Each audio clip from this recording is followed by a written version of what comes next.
कि इंडिया वाकई हमसे बहुत ऊपर चला गया और दुनिया इंडिया को मान रही है। I think third most economy के लिहाज से इंडिया जो है ना वो चला गया after this China and USA. तो अब इंडिया को अगर आप देख लें तो सिर्फ एक पॉइंट है, वन पॉइंट, वो है कंसिस्टेंसी। वहाँ पे जो है ना अगर आप किसी को आपने प्राइम मिनिस्टर सेलेक्ट किया ना या इलेक्ट किया आवाम ने, तो वो कंसिस्टेंट है, उसने अपने 5 ईयर कंप्लीट करने ही करने हैं। आपके सारे सवालों का एक ही जवाब है। हाँ। एक घर में 2 भाई हैं, ठीक है, एक कमा रहा है, एक निकम्मा है। ठीक है। जो कमा रहा है उसकी इज्जत है। तो भाई इंडिया पाकिस्तान को कह रहे हैं। जी जी, हम आपस में लड़ते भी नजर आते हैं। लड़ते भी नजर आते हैं, पर मसला ये है कि एक निकम्मा है, एक मेहनती है। जो मेहनती है उसकी सुनती भी है दुनिया। हम निकम्मे हो चुके हैं।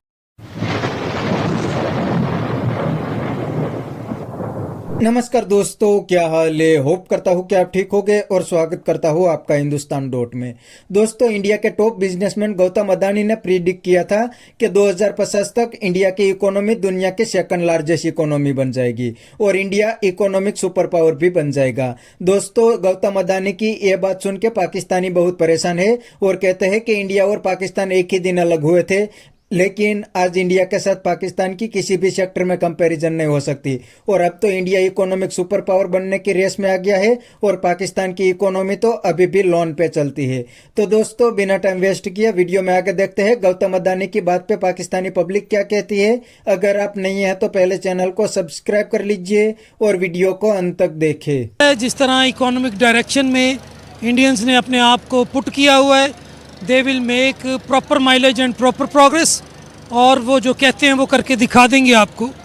तो आपके लिए, मेरे लिए, पाकिस्तानियों के लिए ये चैलेंज होना चाहिए कि हम इकोनॉमिक फुटिंग पर कहाँ खड़े हैं और हमें ये चाहिए कि इकोनॉमिक जोन बनाएं जिसमें हम बाकायदा अपनी इकोनॉमिक इंडिपेंडेंस जो है उसको हासिल कर पाएँ। सर, आप इतनी श्योरिटी से कैसे कह सकते हैं कि वो लोग कर लेंगे?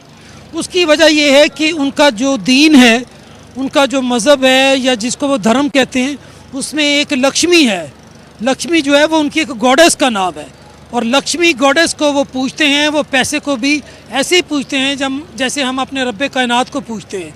और ये कायनात के खुले असूलों में एक असूल है कि जब आप किसी चीज़ की पूजा करते हैं, जब आप किसी चीज़ को दिल से, जान से, रूह से चाह रहे होते हैं, तो वो आपको ज़रूर मिलती है, ज़रूर आपको वो चीज़ हासिल होती है। You get it when you design it. आपको क्या लगता है कि क्या उनमें इंडियंस में काम करने का जज्बा पाकिस्तानी से ज़्यादा है? आपको ऐसा लगता है? मुझे ऐसा नहीं लगता कि उनके पास जज्बा ज़्यादा है। मुझे यूँ लगता है कि वो ट्रेंड लोग हैं, वो मोटिवेटेड भी हैं, इनकैप्सुलेटेड भी हैं, डायरेक्टिव भी हैं, and they are more focused people. उनका जो व्यू है वो ज़्यादा फोकस्ड है। हमारे यहाँ ये है कि रोटी खा ली, मौज कर ली, उसके बाद सो गए। वो ऐसा नहीं करते। वो अपने टाइम को, टेन्योर को डिस्ट्रीब्यूट करके रखते हैं और वो बिल्कुल कुरान पाक की जो आयत है कि इन्नल्लाह ला युहिब्बुल मुअतदीन, कि अल्लाह तबारक व तआला हद से निकल जाने वालों को पसंद नहीं करता। हिंदू जो है कुरान पाक की चूँकि ज़्यादा करीब है, इसलिए उसकी इकोनॉमी हमसे बेटर है। हमें ये चाहिए कि हम हिंदू से नहीं बल्कि अपने मेन सिस्टम से सीखें। हमारे बुनियादी सिस्टम कुरान पाक के जो इकोनॉमिक प्रिंसिपल्स हैं, उन्हीं से लोगों ने रोशनी ले के, ड्रॉ करके तो अपने इकोनॉमिक स्कोप को इन्हांस किया हुआ। अगर ये उनकी बात सच साबित हो जाती है तो मैं समझता हूँ ये बहुत अच्छी बात है। इंडिया और पाकिस्तान पहले बेसिकली एक थे, अभी भी हम जिस्म एक है और दिल दो हो गए। आधे उधर चले गए, आधे इधर लोग रह गए। और अगर ये कर पाते हैं तो मैं समझता हूँ, अगर जो उन्होंने बात की है, अगर ये कर पाते हैं तो इंडिया बहुत ऊपर जाएगा। जैसे हम लोग पाकिस्तानी बाहर के मुल्क जाते हैं किसी और अपना रोज़गार के लिए, पाकिस्तान से भी लोग फिर इंडिया जाना शुरू हो जाएंगे। अगर इंडिया के जो रुपये की कदर बढ़ती है तो लोग ज़रूर इंडिया जाएंगे। और उसके अलावा जैसे इंडिया का आप कह रही हैं, अल्लाह करे पाकिस्तान में भी ऐसा कोई अच्छा हो, हमारी भी ऐसे जो है हो जाए और हम लोग भी खुशहाल हो जाएं। अगर इंडिया का कोई बंदा ऐसा कहता है मैं उसे दाद देता हूँ, और अल्लाह करे कोई पाकिस्तान में भी ऐसा पैदा हो जो ऐसा करे और इस तरफ आवाम की रुझान करे और इस तरफ इस कोशिश करके हमें भी इंडिया के बराबर ले जाए। आज इंडिया का जो इंडिया में डॉलर है 60-70 रुपये का है और हमारे पास 190 रुपये का है, और जो हमारे पास है इंडिया इस टाइम भी हमसे अच्छा है। हमारे जो है 190 रुपए का है, उनका पास 70 रुपए का डॉलर है। हमारे पास तो अभी भी इंडिया बहुत आगे आ रहा है और इंडिया ज़ीरो पे ले जाता है। मैं समझता हूँ इंडिया और फिर लोग पाकिस्तान से भी इंडिया जाके मेहनत मजदूरी करेंगे, अपने बच्चों के लिए कमाई करेंगे। और मैं आपके चैनल से ये कहता हूँ, जो सियासतदान हैं और जो ब्यूरोक्रेट्स हैं और इस मुल्क की जो स्टैब्लिशमेंट है, आर्मी है, कि उन्हें भी ये साथ देना चाहिए कि हमारा मुल्क भी इंडिया के कम से कम, इंडिया से हम इकट्ठे आज़ाद हुए हैं। अगर इंडिया में डॉलर इतने का है तो हमारे मुल्क में भी इतना होना चाहिए। अगर इंडिया ऊपर जा रहा है, हमारा मुल्क भी ऊपर जाना चाहिए। हमारा मुल्क दिन ब दिन नीचे जा रहा है। अल्लाह ताला हमारे मुल्क को भी, अमेरिका तो बहुत ऊपर है, हम एक थे, एक टाइम 2 मुल्क बने हैं आज़ाद होके, और हमें भी उनका मुकाबला करना चाहिए। हमें भी उनके अच्छे कामों का मुकाबला करना चाहिए। ये नहीं कि लड़ाई की तरफ नहीं जाना चाहिए, जंगबंदी की तरफ नहीं जाना चाहिए, अच्छे कामों की तरफ जाना चाहिए। और हमें एक बनकर, जैसे पहले हम मुल्क एक था, अब तजारत करनी चाहिए। वो इधर आने के लिए कोई पाबंदी नहीं होनी चाहिए, हमें उधर जाने के लिए पाबंदी नहीं होनी चाहिए। वो हमारे भाई हैं, हम उनके भाई हैं। तो क्या यही वजह है कि आज इंडिया हमसे आगे जा रहा है, जबकि आज़ादी दोनों ममालिक ने एक साथ हासिल की थी? उसकी बुनियादी वजह यह है कि पाकिस्तान में कॉन्टीन्यूसली एक मिलिट्री इंटरवेंशन रही, सिविल गवर्नमेंट्स को इस्टेब्लिश नहीं होने दिया गया, और इस्टेब्लिशमेंट थी मिलिट्री इस्टेब्लिशमेंट, उसने बाकायदा जो है एक ड्यू इंटरफेरेंस किए रखी, जो आज तक कायम दायम है। इसलिए इकोनॉमिक एक्टिविटी जो है वो मिलिट्री करैक्टर के गिर्द घूमती रही।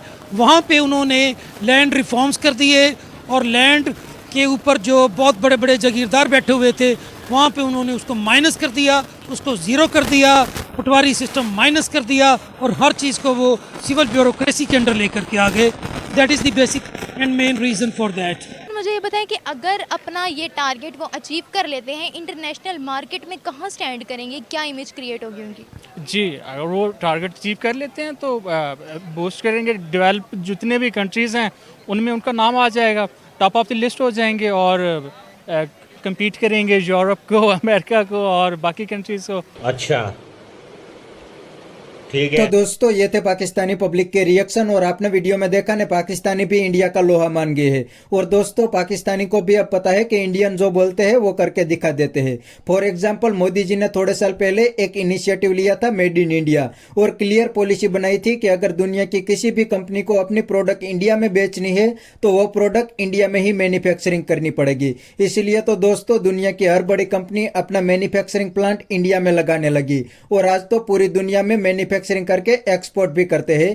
पहले इंडिया इंपोर्टर कंट्री था और अब इंडिया एक्सपोर्ट करने लगा है, और इंडिया की इकोनॉमी भी इसीलिए तो तेजी से ग्रो कर रही है।